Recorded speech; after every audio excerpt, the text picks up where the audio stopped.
Hey everyone, Shoebox Legends. Thanks for joining me for something a little bit different on the channel today. This is still going to be card related, but it's a little bit different subject matter than what I typically cover. And as you can guess by the CD that you see there in front of you, the subject of today's video, a quick one, is going to be Pearl Jam. So one of the things I haven't talked about much on the channel in the early going, but one of my other hobbies outside of sports and sports cards is music. I love collecting music. I used to have a huge CD collection back in the day. I do have a decent vinyl collection now. I love attending live shows and downloading and checking out new music every week on my commute. And music has just been a big part of my life, ever since, even prior to my adolescence. And so one of the bands that I've kind of been into over the years that I really got into in high school and then followed closely for a couple decades and have seen countless times in concert is Pearl Jam. And so that CD that you see in front of you there is one that they released from one of their shows I saw all the way back in 2003. And I saw them even much earlier than that, quite honestly. I'm probably aging myself here, but they over the years have released all of their live concerts that they perform in used to be CD format, maybe digital only now, but so I have a whole collection of those as well. And I thought that would make a nice side piece to have on display for today's video. But in the video, we're actually going to cover two Pearl Jam cards that I acquired recently. So I mentioned at the outset of the channel that my collecting tastes are very vague and sort of all over the map. I have a hard time focusing. And so when the opportunity does present itself, I'll gladly stray into music cards. There aren't a whole lot of them out there, but I was able to find a couple recently that made sense to group together and make a video for here. So here's the first one. This was produced by Zia Records, an independent record store, back in 2019, as you can see here, to celebrate Record Store Day in that particular year. So if you collect vinyl at all, you're probably aware of this already, but independent record stores all over the country participate yearly in a Record Store Day. It's very similar to like the baseball card day that Topps does at hobby shops. It's just meant to drum up, interest and get collectors out there. There's exclusive pressings of albums and unreleased material and stuff that gets put out every year and is something you kind of have to seek out only on that day. So it's sort of a cool traditional sale, annual sale in the world of vinyl. And this particular record store, Zia Records, produced this actually coupon in 2019 for 50% off any single pre-owned item at one of their locations.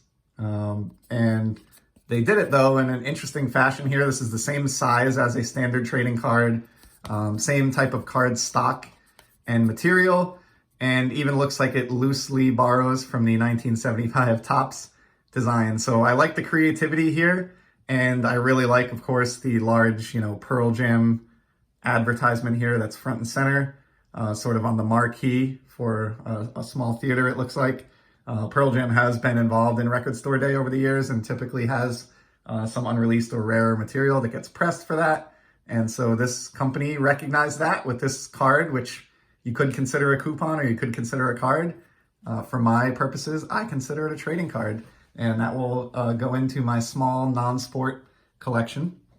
The other card that I have to show is actually even cooler. I discovered this one recently and had to get it online. So beginning in their 2013 tour, Pearl Jam got in the habit of playing concerts at ballparks. So this started in 2013 with a couple of shows at Wrigley Field.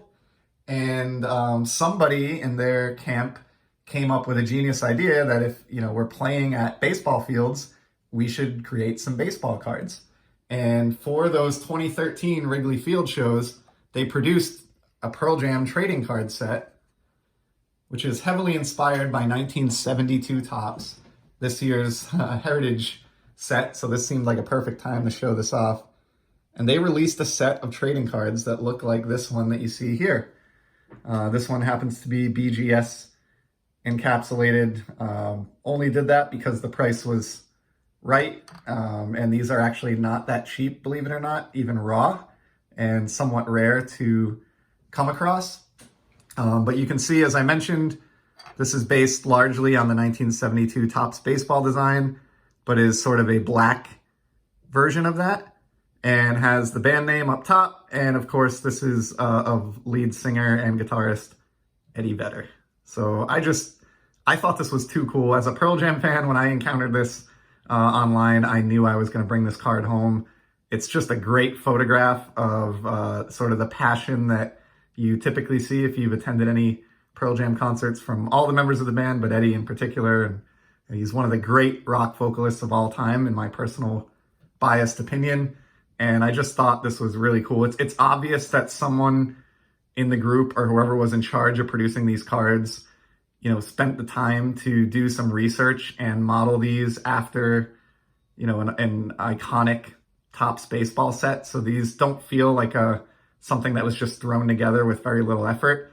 They really feel like they were well thought out. I think there's maybe a few dozen cards or more on the checklist featuring all the band members.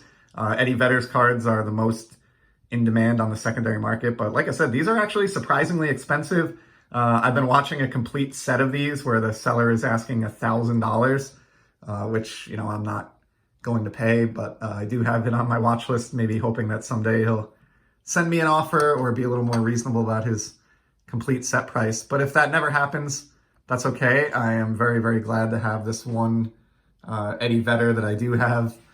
Just a really cool intersection of my two main hobbies, sports cards and music. And so it's something that I'm really, really happy to have picked up.